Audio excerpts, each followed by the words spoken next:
Wonderful to see everyone, and thank you for joining this morning. So, again, as usual, we'll start with a short breathing meditation, followed by a general and good intention for being here. Just try to watch your breath mindfully for a few moments.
Then we can try to generate good intention by changing, by us coming here together as a community, Sangha, with the same kind of common inspirations, and to inspire and support each other.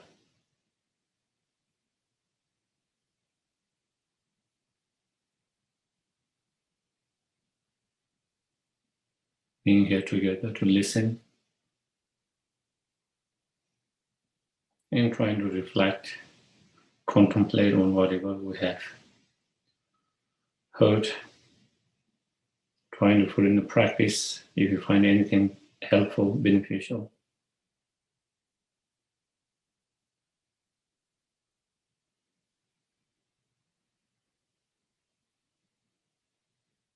If we have any cautions,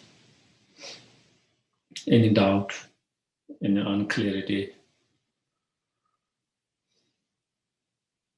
asking the questions, and if there is something helpful, beneficial to share, that other can be helpful to others as well in oneself, trying to share.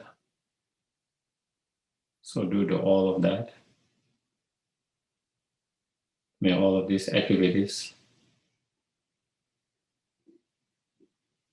become cause and conditions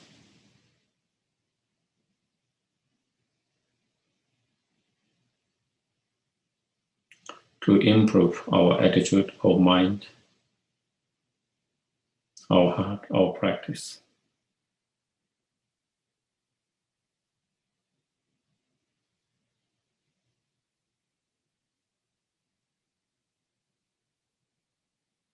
So that we can become even more compassionate, more kind,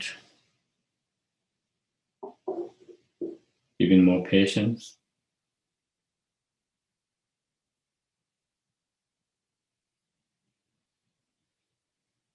Right? To be more open-minded and to have more wisdom.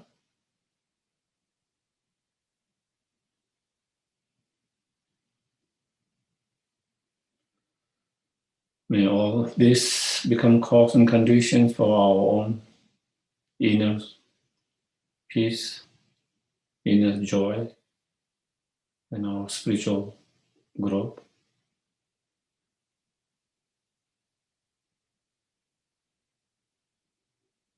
As well as cause and condition to be more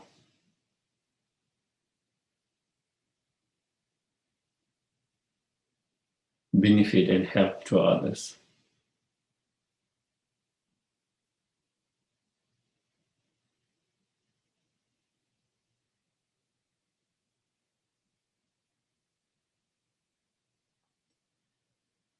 May we always be helpful, beneficial to others, directly, indirectly, as much as we can.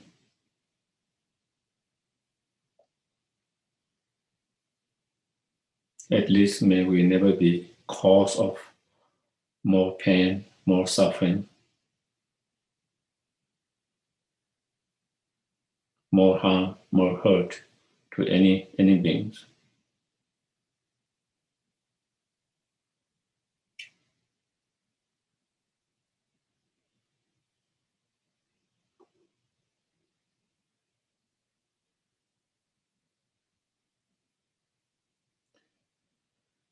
It may become cause and condition to actualize our highest potential, fully awakened state.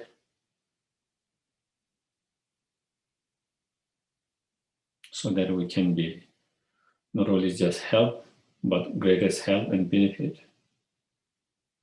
And not only to only certain individuals, but to each and every sentient beings.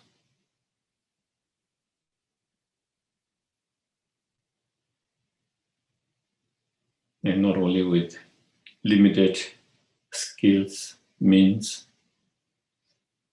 but to be able to help and benefit without any limitations,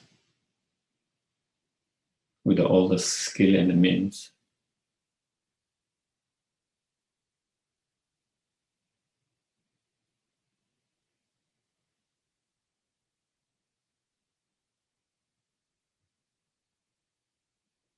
Okay.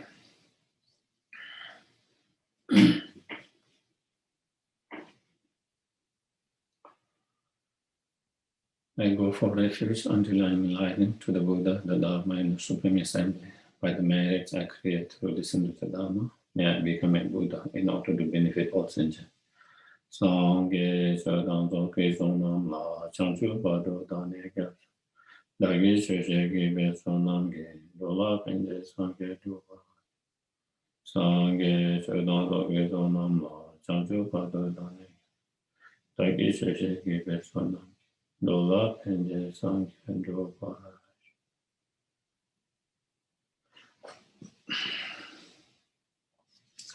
So for quite almost for 3 months, we have been going through and discussing this very wonderful mind training text by Atisha, the Bodhisattvas, Garlands of Joy, which has full of wonderful advice, instructions, teachings. If we can put into practice even a little bit of those instructions and advices and practice, that will have a huge impact in our mind, in our life. And due to changing your own attitude, your mind, you will also be able to be, we will be also able to be much more interact with others better, and to be able to be more benefit and help to others, and contribute more to others as well. So,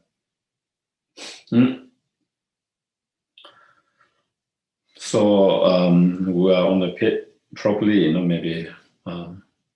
Maybe 2 or 3 more sessions on that before we complete this particular text or this particular mind training text, and before we start something else. So maybe it might be two more sessions. So anyway, we are on page number 3. Again, as you can see, it's very short. So within that, on the third paragraph, we are on the third paragraph where it says, keep entirely in solitude far away from the town and like the carcass of some wild animals.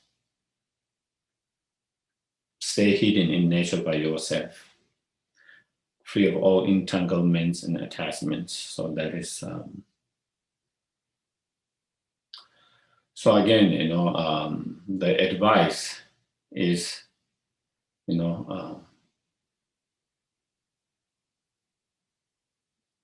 if we can find physical and mental solitude, away from the busyness of physical, external busyness as well as mental busyness, then we will be able to focus better when we try to meditate, when we're trying to practice. There will be less distractions. And with the less distractions,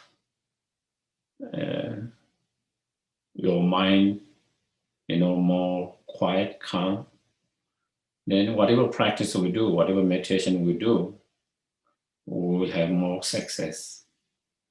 At the moment, when we live in that kind of too much busyness, our mind gets so distracted. Even when you are trying to meditate, something comes in your mind because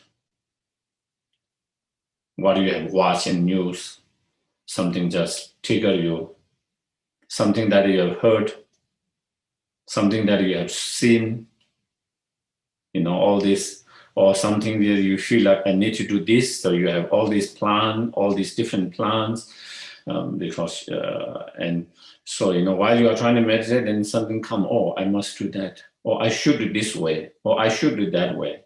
So all these thoughts pop up, and your practice of meditation gets very much distracted, and you are unable to fully concentrate and fully be there, whatever practice meditation you are trying to do, and the reason is because of that.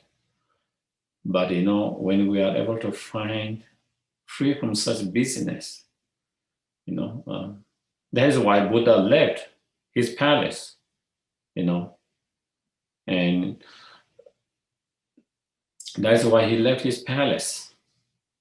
And in the forest, in the nature where there's no other beings, he totally dedicated and meditated. And through that kind of meditation, he was able to find the enlightenment. Once he has found enlightenment, then he come in the busy life and to help and benefit. Now, because his mind is so strong and nothing can disturb his mind with all these different challenges and that, and that's why he was able to be so much great and benefit and help. If he had remained in the palace, even he might be doing social activities, even he's trying to help his citizens with all different, all other lot of things that he can make changes and different changes. But it helped to some. He can be helped to some, but he will not be able to be as help as he has been able to do after his enlightenment.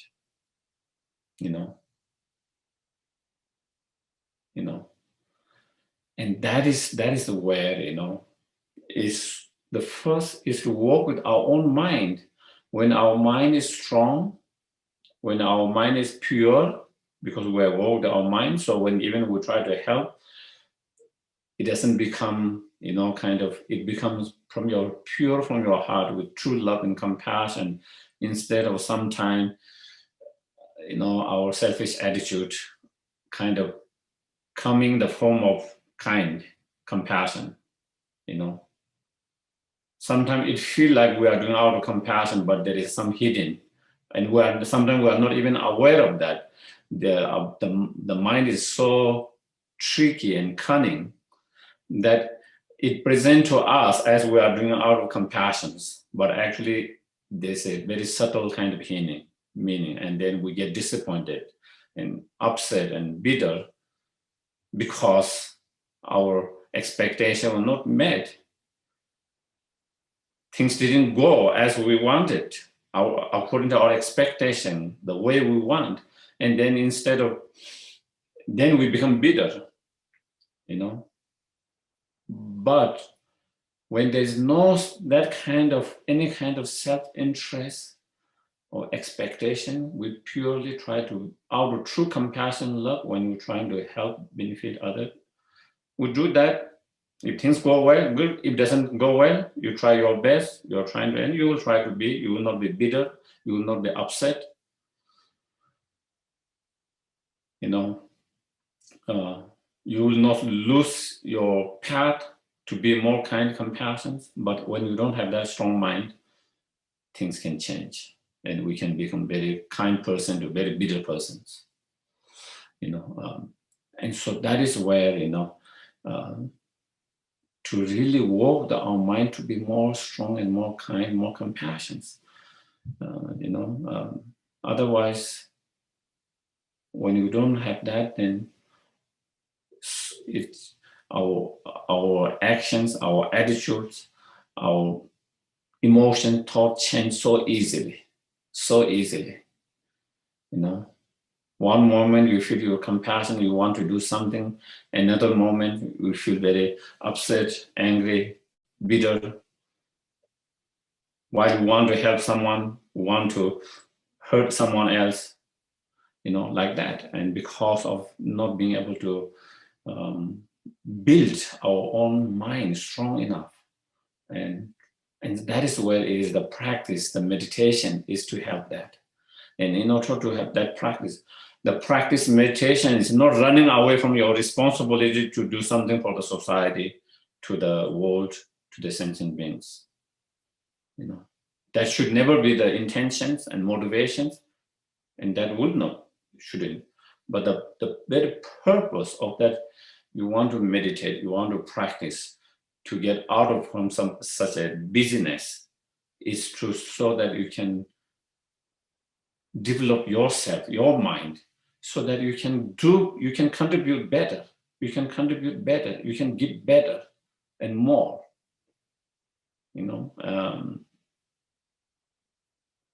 so that is the advice here, because it's not easy when you live in all this big busyness to really concentrate and really have a very strong practice and meditations. For beginner, it's a different if someone has already have developed their practice to very strong, that it doesn't bother them so much with being even in that business.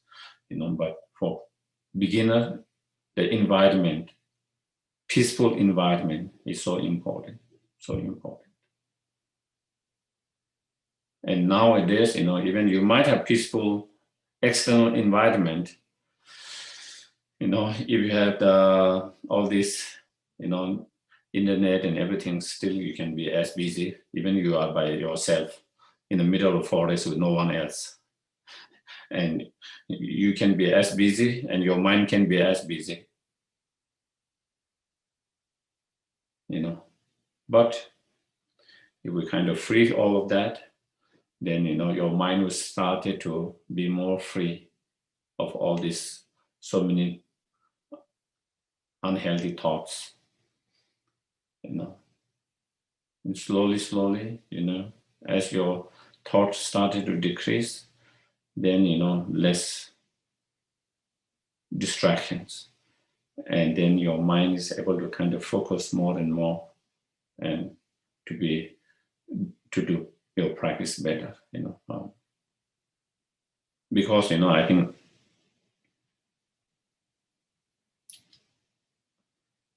in these countries, because it's such a huge countries and it's huge place, so many people, they're almost like in solitude. The environment is almost like solitude, for many people. But, while environment is solitude, we keep ourselves busy and not utilize that opportunity to practice and meditate. We will continue to complain not having the right environment when we do have, and we use for other things all the time, all the environment for others, and then we might be always complaining, and wishing that we have that environment. You do have, but you wish something else, that you have another environment for your practice. Even though you do have, it is just how you manage it, how you handle it, how you manage it. So anyway, so that is, and kind of being in nature. Nature have that kind of, for most people, nature have that kind of energy to make your mind more calm and peaceful. It helps your mind to be more calm and peaceful. Nature has some kind of healing, that kind of healing kind of energy.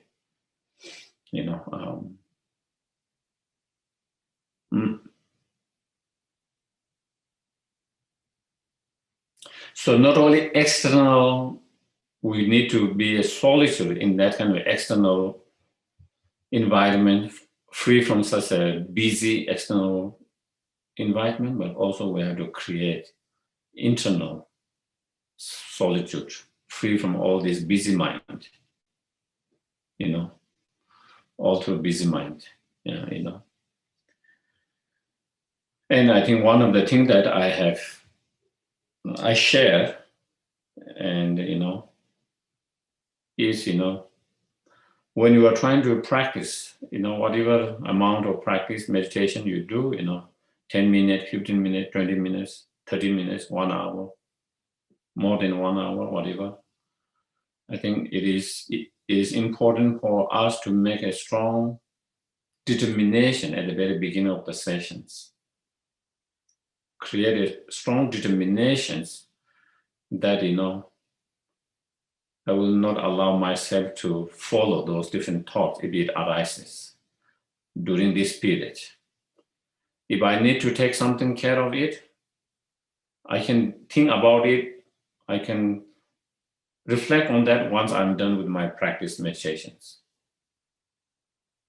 It's not like you don't have the time to reflect, contemplate, and think on that issue that you want to give more thoughts, but reminding ourselves that I will do that once I finish my meditation or my practice. But during this meditation and practice, I will only concentrate and think of whatever I'm trying to meditate on and concentrate on. So having that kind of strong determinations, motivations at the very beginning, and putting some effort in that can be helpful, so that we don't, because sometimes during that meditations or practice, certain good thought can arise, and about certain issues that you have been kind of dealing with and that you need to deal with. And then since it came, then we might allow you to follow it, and thinking about, this is that how should be, this is how this shouldn't have been done. Now I see, this is this and that. So then your whole meditation and practice just follow that thought, So instead we say, I noticed that thought, and I would like to think more of that, but maybe later. I can have time to do that later, not this time when I'm trying to reflect, contemplate, concentrate, meditate on whatever particular meditation subject that we are trying to do. So having that kind of setting up that kind of intentions and determination at the very beginning, and putting some effort while we are trying to meditate and practice, will be helpful to create better quiet internal environment. Not only external, but internal quiet environment instead of being too busy inside. Even you are not busy outside, you can be very extremely busy inside. And so to create that,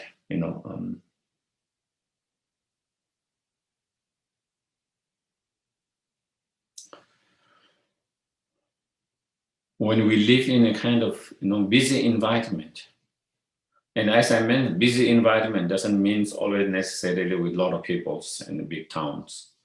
You can be by yourself, and with all this internet and everything's, you can be as more busy than people who are in the most busy city, looking and thinking, oh, this is a nice thing, I might want this. Oh, I wish I could have that. All these attachments. You find all different things in there. You watch, you see, and thinking, oh, I wish I could have that house. Oh, I wish I could have a car like that. Oh, I wish I could have this, and that's all of that. So basically when we are in that kind of busy, external, internal, there's much more attachments, entanglements, we have to do so many things that,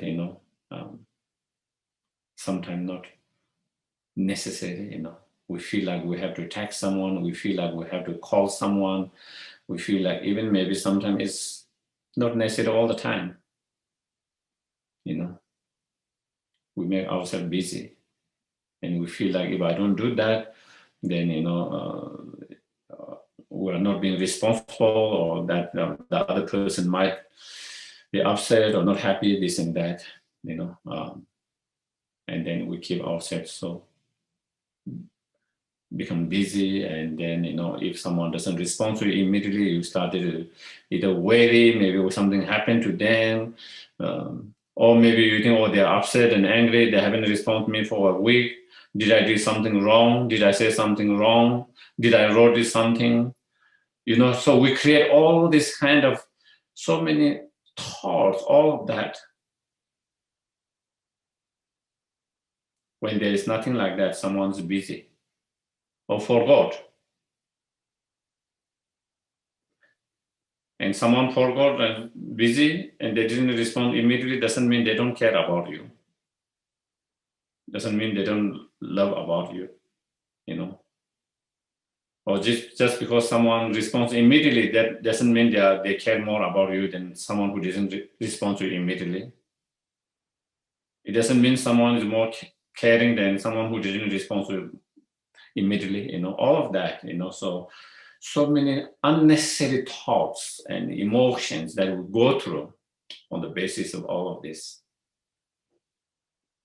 And this is the entanglement, we go through all of those thoughts here and there, and different emotions, unnecessarily, all different emotions, different feelings, all of that. On the other hand, when it is necessary, needed, we do, and otherwise, we don't have to keep ourselves so busy all the time, that. So because, again, because all of that, when we have all kind of these thoughts, emotions, and feeling arises, then again, it kind of not only it make you unhappy and all of that, wary and fearful and upset and all of that, but also we cannot concentrate well when we are trying to practice, meditate, whatever we do, unable to concentrate well. So they're unable to build good environment, peaceful, good environment for practice and have better results. So that is why you see in many of those teachings, all so many different teachings you hear and you see, why they encourage those masters through their own experience, why they encourage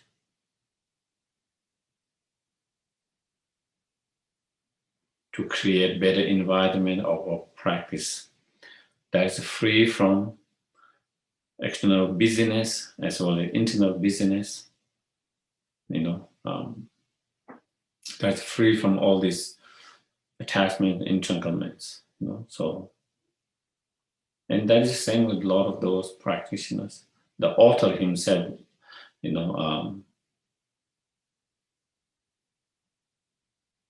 Atisha, he was also born in a royal families, So again, he led that life of busyness and, dedicate himself find a solitude in nature and dedicate himself to, practice, study, practice, and with the time as practice got better and as his realization improved and that, then he come and has been helping and benefiting in so many ways and in such a great way and continue to inspire so many as well. So again, so that is. But if the motivation is just to escape the responsibility and just to escape that, then that doesn't work, it's just escape. Then you just don't meditate and practice, you just try to spend your time there.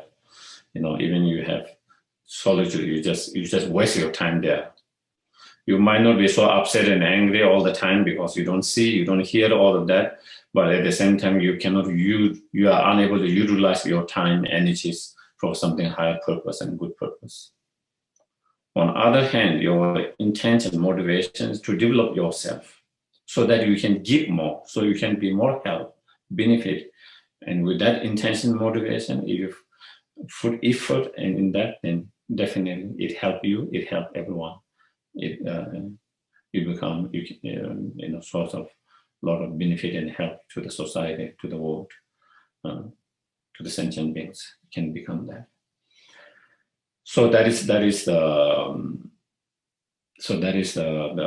advice on this particular line. And next, always keep up your places and commitments. So again, whatever commitments, places we have made, whatever precepts like we have taken, that we have taken, try to keep them,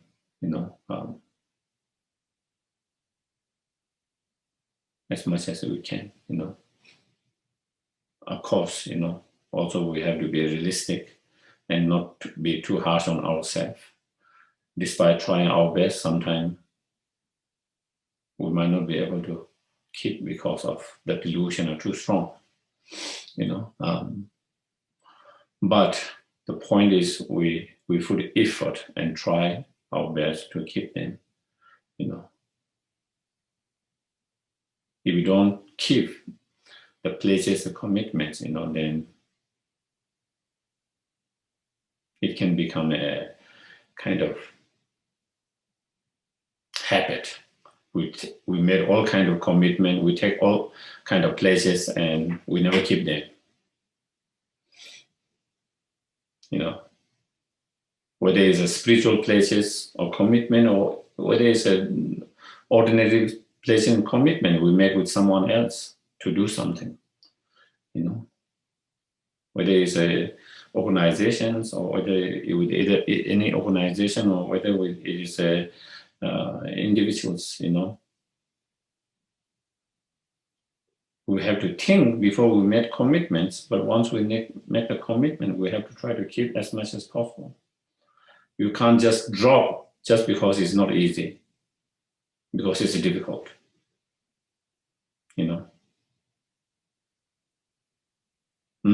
Because it affects a lot of people's, it affects you yourself,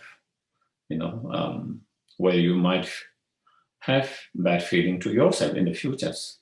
That because we might feel guilty about it, we might feel bad about it, because we are unable to keep it, and that can be bothering you, all of that, So once we make commitments and pledges, then we try to keep them, and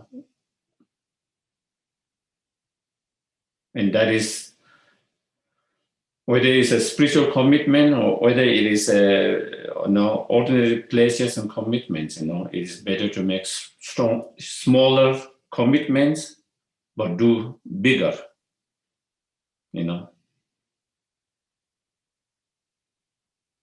And that is like same thing. That is something that I try to follow as much as possible, even though I might not be able to follow all the advice, everything, but even if someone is not happy with that, but because someone wants me to make more commitments, bigger commitments,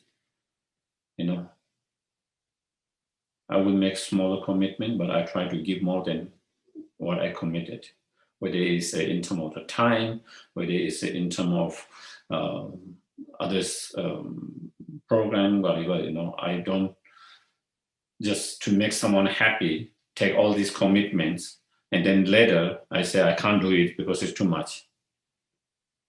That is not my style, and this similar commitments here, because then same whether when I committed for the monastery, whether I commit for the centers and anywhere,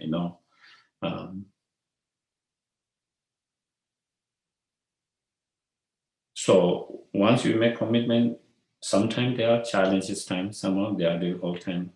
Sometimes you feel, I should just leave everything and just have a peace.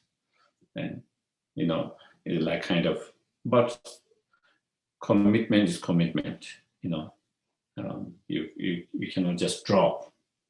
You cannot just drop because it wasn't easy, or that it wasn't as easy as we expected, or just because things are not going as we expected, so, and that will be same with the spiritual commitment pledges, general and spiritual as well. Sometimes people make a lot of commitment at the very beginning. They just rush, taking all these different kind of empowerment, all this, and then after some time they feel they cannot do it, and then they feel like, I don't want to do anymore. It's much more better to think before you make full commitments, and because it's good for you, because you don't have to be bothered by that in the future, that because, I made all this commitment, I couldn't keep up, I'm not good enough, all of that those thoughts that could come.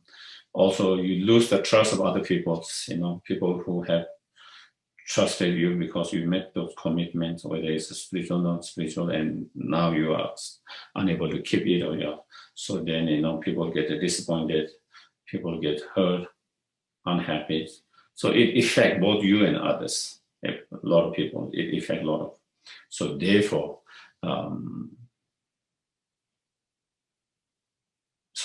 always keep, trying our best to always keep whatever pledges and commitments that we have made, to observe certain vows, precepts, and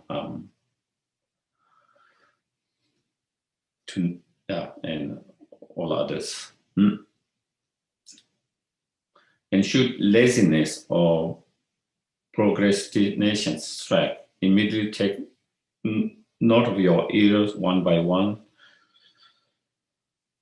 and remind yourself of heart of your discipline. So,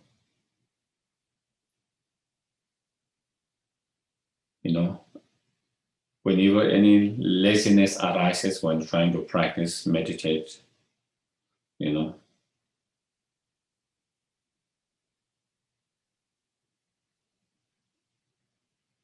and keep on postponing, I like to do that, but maybe I don't have time today. I don't feel like I have energy today. Maybe I can do tomorrow. I can do next week, next month, next year. And so that is one of the things we feel like sometimes we feel like I want to concentrate, or I want to give more time to study, practice, and meditations and all of that. But then, we keep on kind of postponing it, and somehow due to this laziness, we somehow feel like either, today I feel not so, energetic, I feel kind of tired. Or sometimes we feel, I have other things to do, I can do that later, And so again, and that can be obstacles in our practice. We always think there's time for us to do that, and so that we keep on postponing. But that can be just kind of deceptions. That can be just deceptions. I have met some other friends, who are very devoted to the Dharma, and have a strong intention to really dedicate themselves in practice. And some of them, they wanted to dedicate their life to the practice after their retirements. And then, I can sing them, I can heard, and then I figured out the next year after retirement, she passed away. So I've seen so many of like that, where you always, because we always think there's time, and then after retirement, I will have, 15 years, 20 years, whatever that, then I will have time to really focus myself on study and practice, all of that. We take for granted that that is going to be the case, but it doesn't end up like that. Or sometimes by retirement, you have health issues, a lot of health issues, and then you are unable to dedicate because now your health become a big obstacle, challenge, and because you don't, due to that health challenges, you might not have same energies, all of that, so. And then sometimes, even you are healthy and you have time, still, we get distracted with other worldly things, and always feel that there is a time for practice later, and kind of never being able to find that time, never being able to find that time. So therefore, to overcome such a, laziness and keep on postponing is helpful and beneficial to meditate on impermanent and dead impermanent. How, nothing is permanent. Things could change anytime. Things might not be the way we expect. We might not be healthy all the time. We might not have all the time that we think we might have. Things might or might not be same as, and therefore, why not utilize now when we are still more healthy, when we still have, time on our side, when things where we can even, so why not make more effort and give more time to practice if we feel that is important. If it is that's something you want to work on, and so so to encounter that, the meditation on impermanent in general, especially that impermanence, is very helpful. Many practitioners. So, and then immediately take note of your either one by one, and again is through applying the mindfulness, introspection mind and mindfulness all the time, check ourselves time to time. What is my mind thinking? What is my attitude? What are the thoughts in my mind? What thoughts are going in my mind? Check it time to time, introspect, be more mindful and aware of our thoughts, our feelings, our emotions,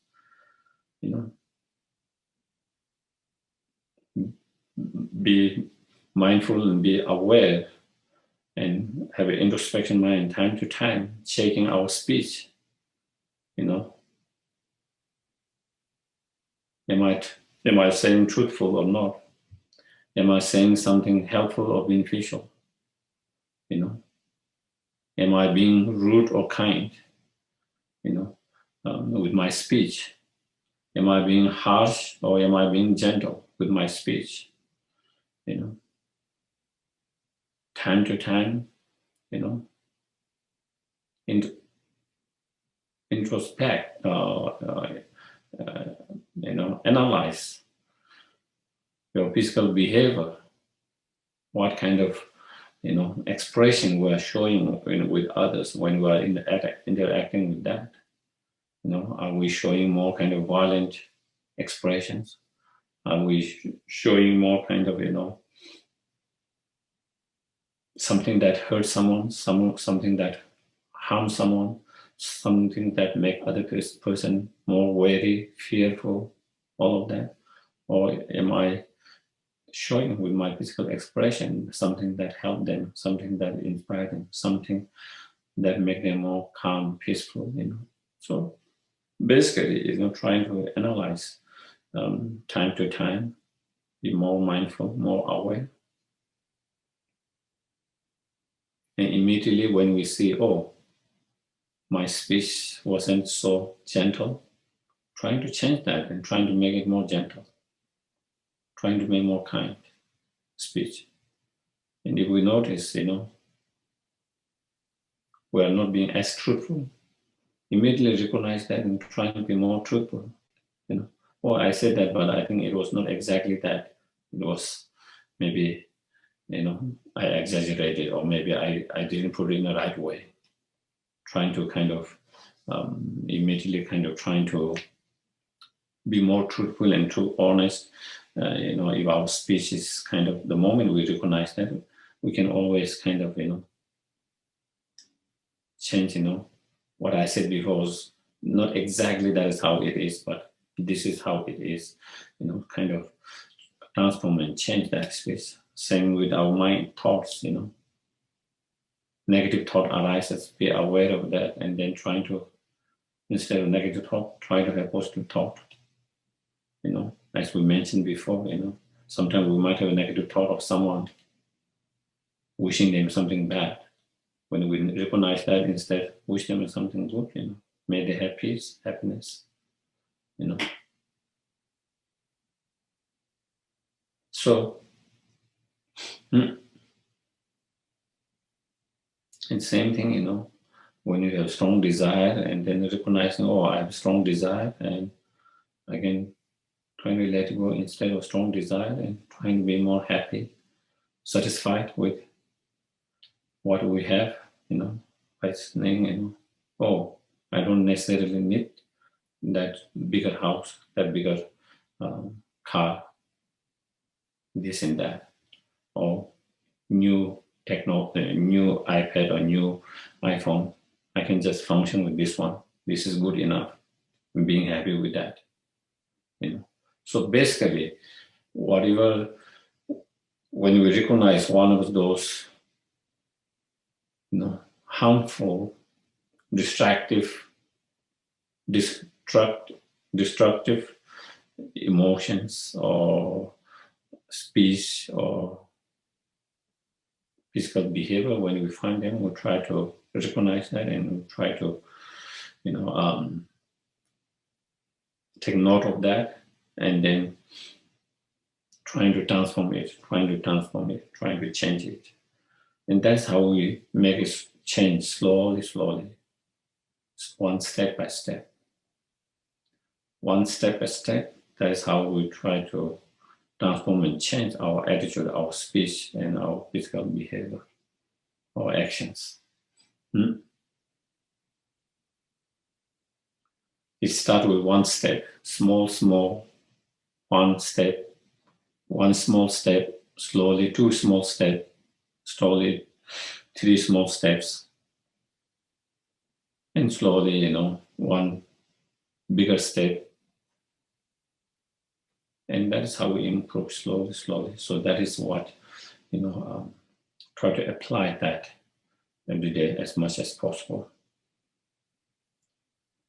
And remind yourself of how to your discipline, and whatever practice that is heart of our discipline, our practice, certain individual might have a different, their heart of the practice or discipline might be different to others, Some people might be focusing on their heart discipline, their heart practice might be loving kindness, compassion, bodhicitta. For some, they might be focusing on the wisdom, the emptiness. For some, they might be focusing on mindfulness, introspections, karma avoidance. For some, they might be focusing on certain, other preliminary practices or other formal practices. So it doesn't matter, whatever practice, the heart of individual practice, the heart of individual discipline, we try to remind ourselves that all the time.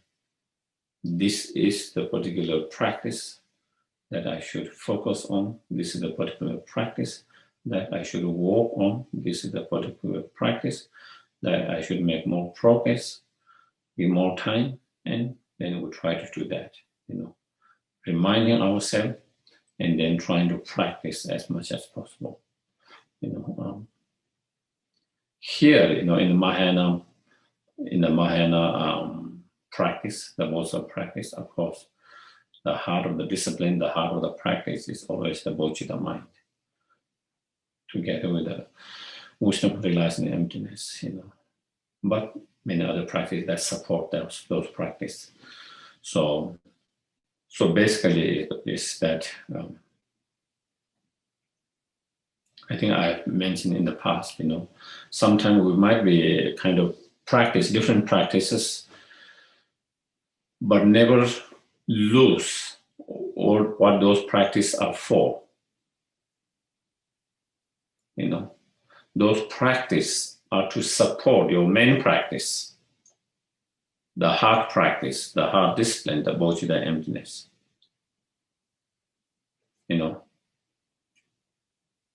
Whether you might be doing, practice of accumulation of merit, whether you might be doing practice of purifications, whether you might be doing other form of different practices in the moment, but always reminding why I'm doing this practice. Why I'm doing this practice. I'm doing this practice of purification is to support the practice of bodhicitta and the wisdom of realizing emptiness. The connection between those two practices.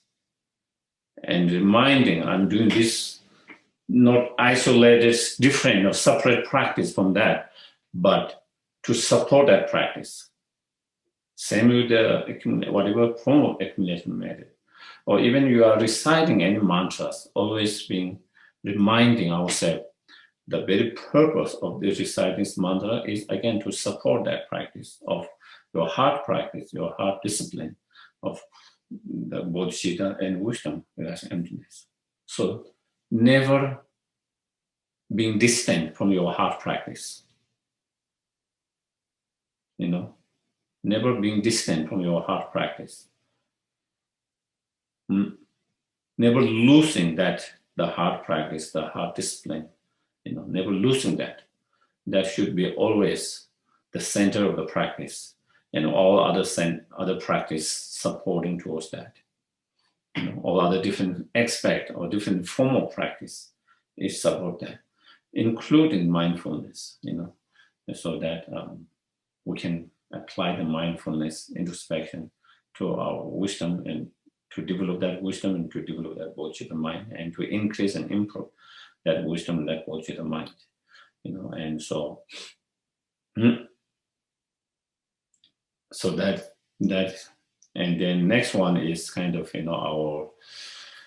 our interaction with others, when we interact with others,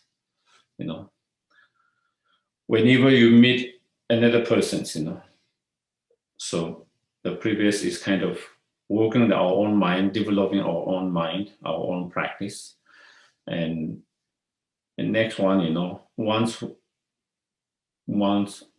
we have developed, or once we are trying to develop that, when we meet with others, when we encounter other people's and other beings, how we should interact, that support our own practice, and that support our practice, and to be help and benefit to it. Whenever you meet another person, speak calmly, sincerely, and truthfully. So whenever we meet others, trying to be patient, being patient. Out of that patience, speaking calmly, if we need to have discussions with them, whatever discussion that might be, having the discussions with a calm and gentle speech. Sometimes we get passionate about something, certain issues, then we can't speak gently. We can't speak calmly. We started yelling. And then that doesn't help the situation. It makes all it more worse. Then we cannot have good discussions. And so that is why, if you want to have good discussions, if someone has to have good discussions, but even if we don't agree on a lot of things, even we might have a different issue on different things, even we might be on a different side of different side on that particular issue, and when we need to talk about it, when we need to discuss about it, when we need to interact with them, the most important is being patient. And when we need to talk, discuss gently and calmly. If we do that, it changes the environment to have a better discussions, and there's more likely of finding a better solution to that disagreement. On the other hand, when you started to become impatient and when you started to talk loudly, then, it hurts other persons. The other person, they could have misperceptions. And then, they started to also speak loudly and yell. And then it doesn't lead to any good conclusions, constructive conclusions. It only leads to bad. So, and being sincerely when we talk,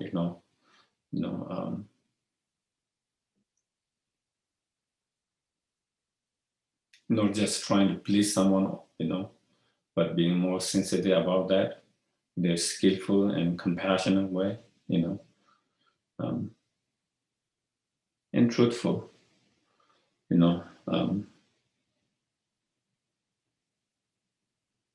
these all are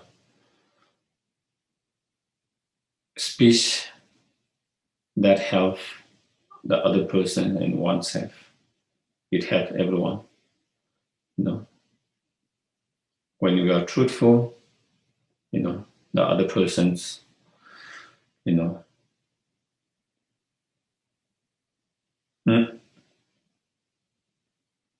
But of course, even it's truthful, sometimes how we present that truthful is another skill that you need, another wisdom we need. It's not only about being truthful, sometimes it's presentations of that truth, how you present it, how you, that those are also very important factors, And same with the sincerity, when we try to be sincere in our speech, in that also, how we present it is very important factors. One is with a good intention, motivations. Secondly, having the wisdom and the skillful means to present in that it doesn't hurt the other persons so much, that doesn't hurt the other person so much,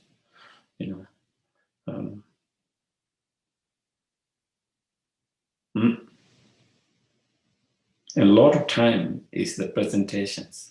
Presentation is the key. Just like the food, nowadays, a lot of restaurants charge high just for the presentation of the food.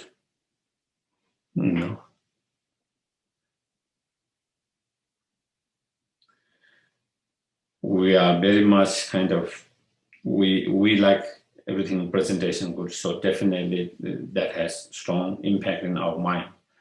And so how you present it, if you are able to present with a kindness, respectfully, gently, your view, your different views, the other person can take it a little bit. The other person can take it, your different view, your different ideas, because they feel, even though you have different view, you have different ideas, but you still respect that person's view, you still respect that person's. You are not putting them down, you are not belittling them down because of their different views. They feel that. And so when they feel that kind of,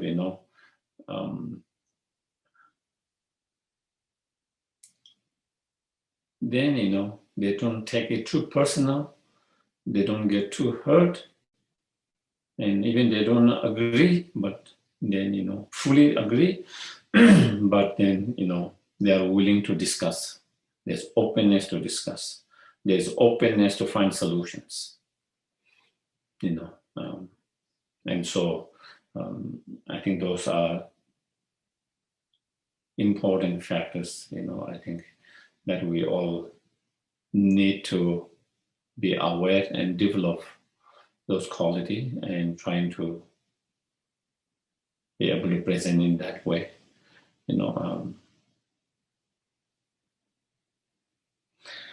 take care not to frown or glare, and always wear a cheerful smile, and always smiling, there's nothing to lose by smiling,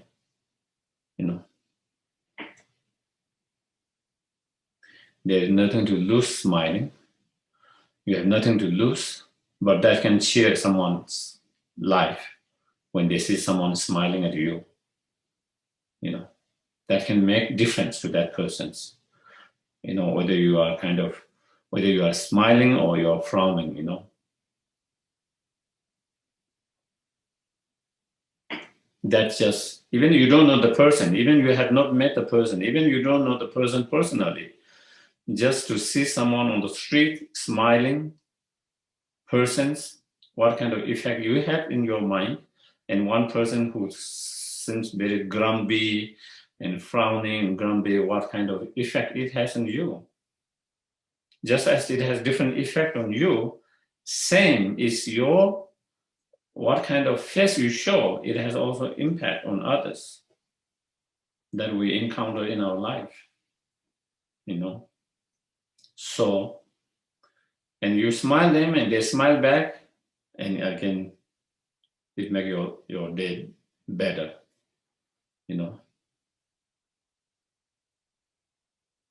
Mm.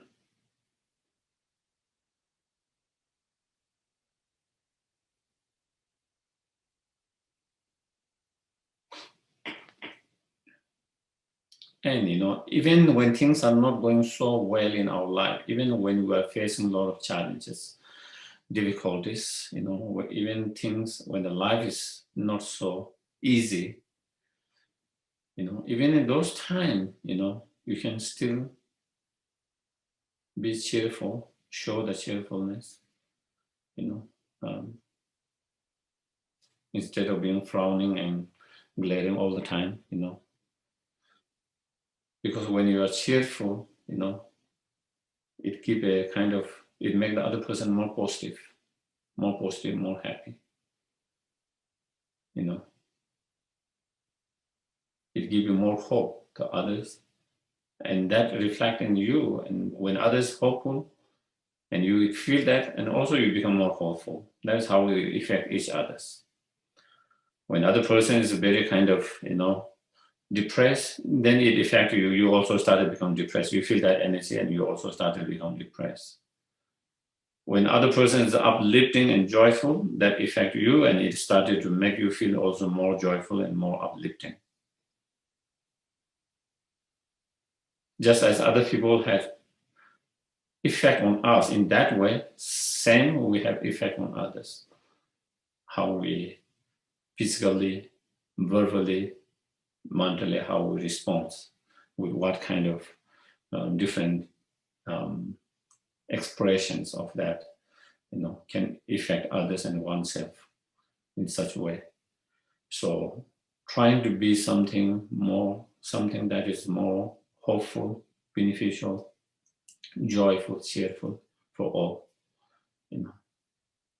And you get habit of doing that, and then you don't have to even make an effort to do that. It just comes naturally after some time.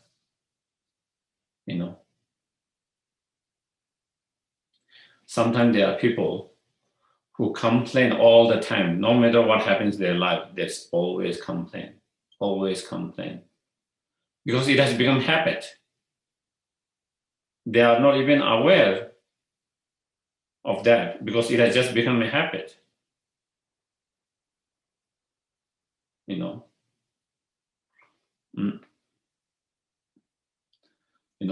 in the monastery, sometimes,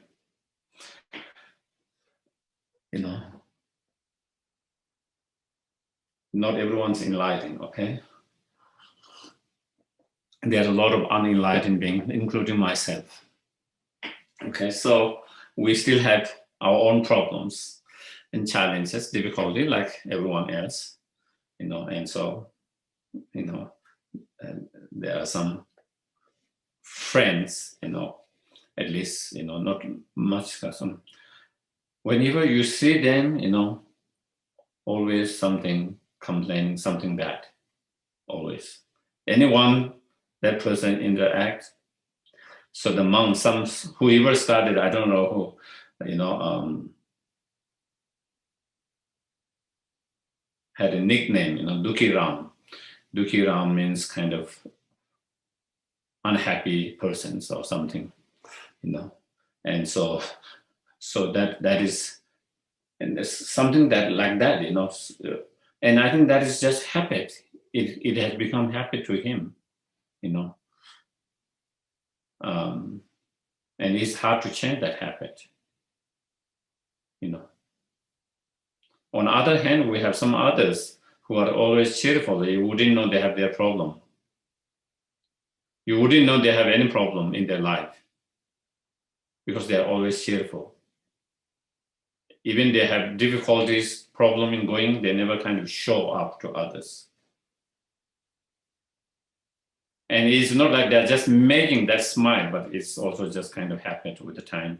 They are always kind of cheerful and happy because of habit. You train at the very beginning with some effort, and then with the time it just becomes habit. How, and it's nice when you are able to, without any effort, when you are able to cheer someone and also get the benefit of that to yourself, without any expectation, but you feel that energy back. You attract that energy back, and you feel that energy back.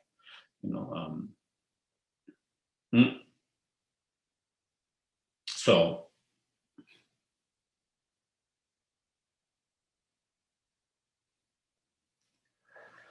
there is one questions. You spoke earlier about a practitioner's heart practice. Can you say something about how one would go about exploring and determining that, especially over the course of many years?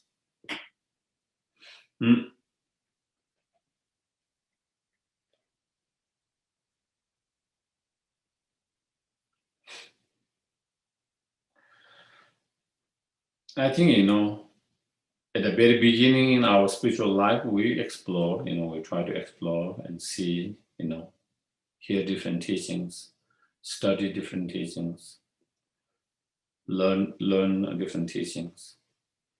And, after some time, it come a point where you feel connected with one particular teachings and you feel this is the one that I want to work on. This is something that I want to develop on, And then, as I mentioned, many different form of practice that there are, but as I mentioned, for someone who is on the Mahayana path, who want to follow the Bodhisattva and Mahayana path, no matter whether you follow Sutra, Vajrayana, whatever different path you follow, the heart practice, the heart discipline should be the bodhicitta. That is the very heart of the Mahayana and Bodhisattva practice. If someone is inclined towards this particular path, or Bodhisattva path, or Mahayana path, then the heart practice, the heart discipline of the practice should be the bodhicitta mind, loving kindness, compassion. That is the very unique and special practice of the Bodhisattva. On top of that, then the wisdom and so.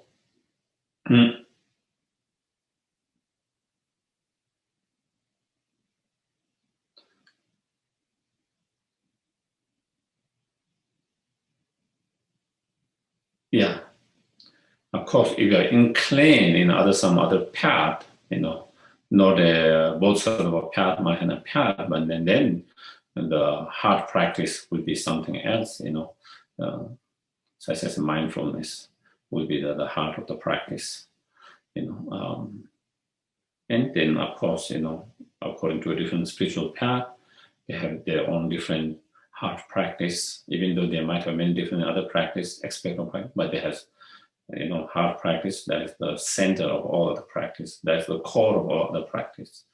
And but for Mahayana Bodhisattvas practitioner, the bodhicitta mind is the very core of that, and the center of that all the practice. Even the whole Bodhisattva path, as I mentioned before, the whole numbering path is centered around the bodhicitta. The practice of small scope and middle scope are the kind of preliminary practice,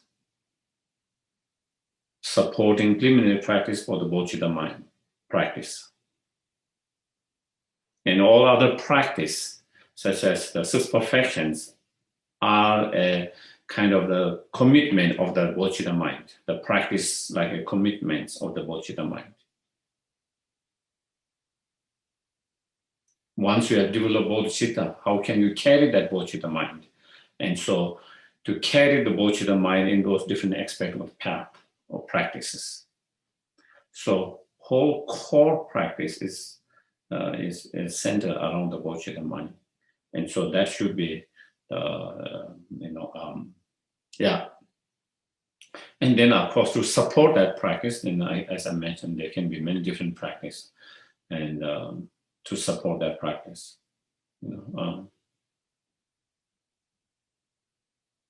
and not losing the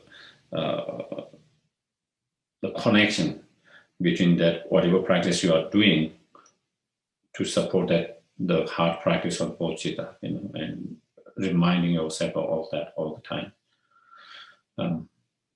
Being aware of that all the time, so that you don't lose your direction from the heart practice, the core center practice. So you don't lose that direction, always being able to come back, always being able to connect with that, regardless of whatever practice you do. In that moment, in that time. So yeah, I think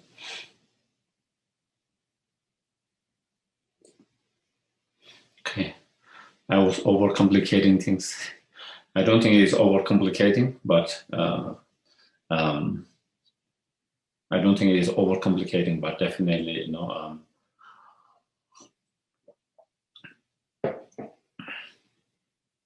and again, we sometimes we have to be reminded, because we hear so many different teachings, so many different practices, and sometimes we don't know what to practice and what is the main thing that I should focus. We have that kind of caution all the time, and so I think this advice help us to focus on what is the main practice and what are the other supporting practice, and relation between all these practices. That is important to be aware of that.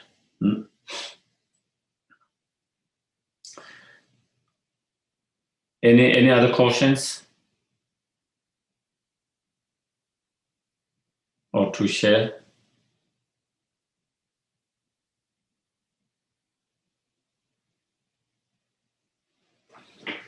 If not, then again we can continue next lines. When you are with those you see every day, don't be stingy, but be happy to give. So it is the practice of generosity, so here the practice of generosity. So again, here the advice is to train our mind, to be able to share and to be able to give, and not to be so stingy and so much, miserliness, so much greedy, so again, training, like everything else, it requires training. Not everyone is born like that. Of course, some people are born in this life to be more generous by naturally, because of their imprint from the past, their training from the past. Some people are born naturally more compassionate, kind. Again, it didn't come just naturally like that. It was through their practice in the past, imprint and practice in the past. And those who doesn't have that same kind, and they are not born with that kind of qualities, in this lifetime, with being very generous naturally, being very compassionate naturally. Then we have to train our mind. We have to train our mind. Through training our mind, we can change that. We can be more compassionate than we used to be. We can be more generous than we used to be. And it's all about training the mind. If we make the effort to train, it can. If we don't train, then of course it will never change. You can in this, so it requires the training, and so that is where here is that's how we train. And when you are training, we try to train with the small things, where we can be able to act generosity or act of compassion with the small and little, and then training to be able to share and give and act with the compassion, more bigger, better, and more and more. So that is that. But we need to, so that requires training. And in certain cultures and certain areas and certain countries, certain places, of course, there is more than others, and it is because of the culture, influence of the cultures, upbringings. Generally, if you grow up with your parents who are more generous, the children learn that from very young age, and they just get it. They don't have to be taught so much, They just learn by observations. They just learn from observations to be more kind, to be more compassionate, to be more generous. On the other hand, if your parent, if the society, if the culture, the environment doesn't encourage that so much, then it's more harder for people to be more kind and more generous. Something you have not learned, something that you have not grown up being aware of that, learning about that. So you have to put much more effort to change that kind of attitude, that mind, and that. Whereas for some people, it's not difficult because they're kind of almost like inherent to some degree, just through observations. They learn and they ingrain into themselves, even without knowing it, through all these observations, because of their parent, because of the surrounding, because of the culture and all of that. So, so you just become like that.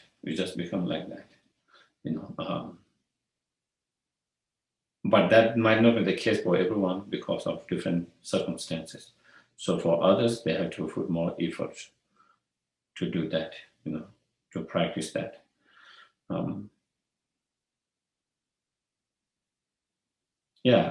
Definitely you see. And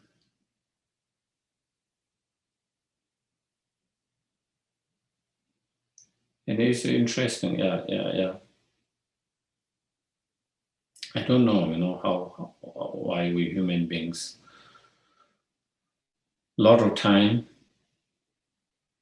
of course, I'm just generalizing it, and it's, but my observations many times,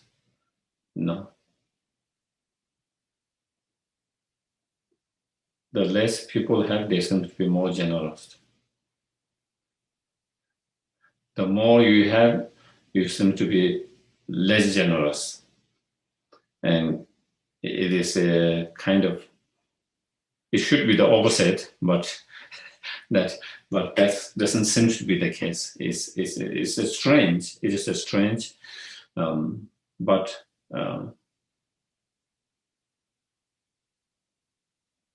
I guess when you become rich, your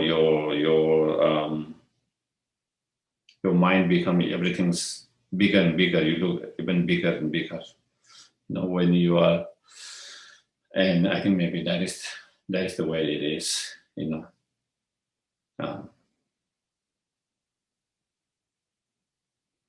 Because when you go to some of those simple villages where they don't have much, just enough to survive each year through their harvesting their crops, people seem to be much more generous, compassionate, welcoming to a stranger.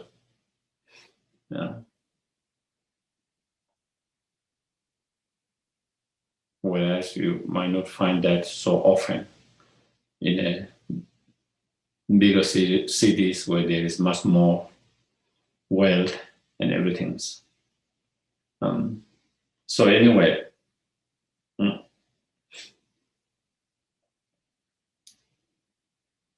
I guess when you're, less, you don't think of making that 1 million and 1 billion. Whatever you have, you have your basic needs, and you just help when you is asked and when you can help. Whereas you have much, 100,000, you want to make it 200,000. When you have 200,000, you want to make 1 million. When you have 1 million, you want to have 1 billion. And so you are, so because of that, maybe you are less inclined to be as generous as maybe you were when you had maybe less. Of course, if we train our mind and to work with our greediness, miserliness, and stinginess, then of course that will be a different matter, whether you have little or whether you have big. More, you can always be generous because you have trained your mind, and you naturally feel more generous to help and to give.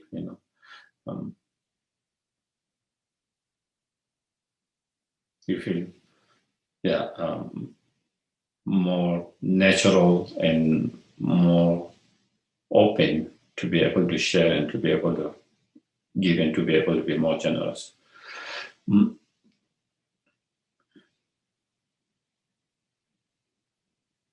And so not only we try to be generous, but when we do practice generosity, to be able to give with, train to give with happy mind, without kind of hesitations, holding back, without expectations. When we try to help, we just help. Instead of we try to help someone, whether it's individual organizations, with the expectations, and when those are not met, being bitter, disappointed, and bitterness about that, complaining and being unhappy about that. So it doesn't help, because what is already gone is gone. But what is now, you end up being very disappointed, very unhappy, and very bitterness. Instead of being very joyful and happy that you are able to,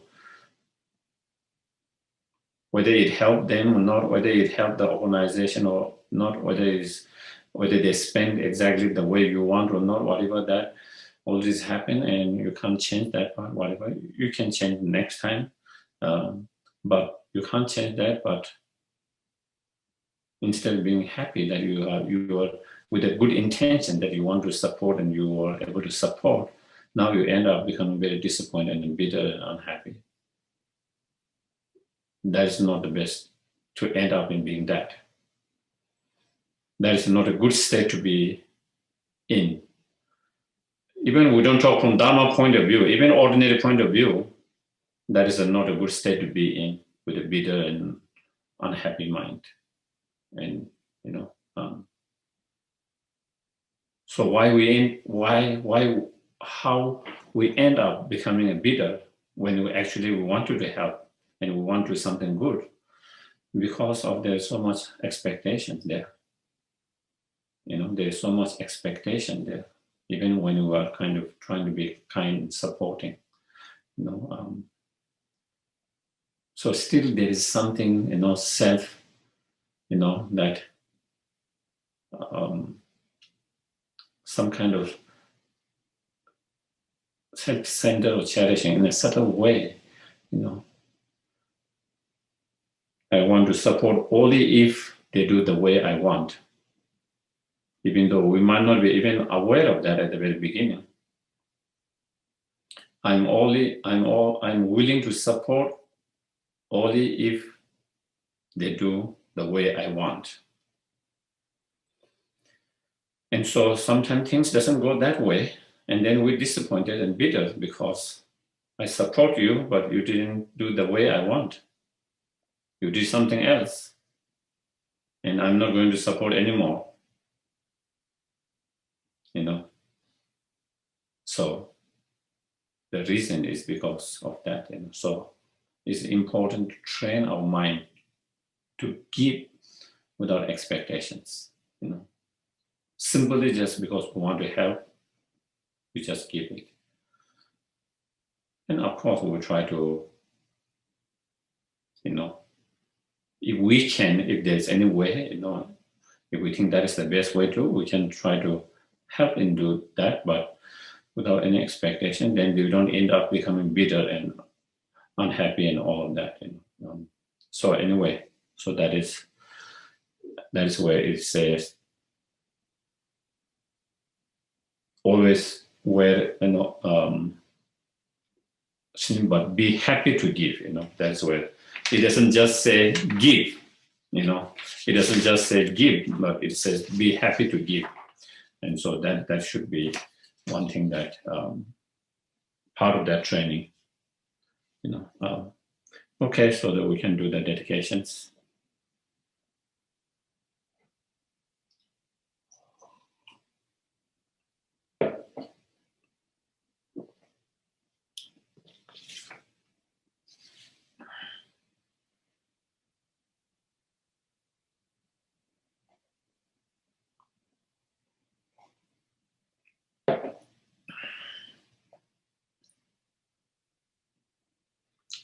May all beings everywhere plagued by the suffering of body and mind obtain an ocean of happiness and joy by virtues of my merit. May no living creature suffer, commit evil, or fall ill. May no one be afraid of belittle, with their mind weighed down by depressions. May the blind see form and the deaf hear sounds. May those whose bodies are worn with toil be restored, finding repose. May the naked find clothing, hungry find food. May the thirsty find water, delicious drink. May the poor find wealth, and those who with sorrow find joy. May the forlorn find hope, constant happiness, and prosperity. May there be timely rains and bountiful harvest. May all medicine be effective, and wholesome prayer bear fruit. May all who are sick and ill quickly be free from their ailments.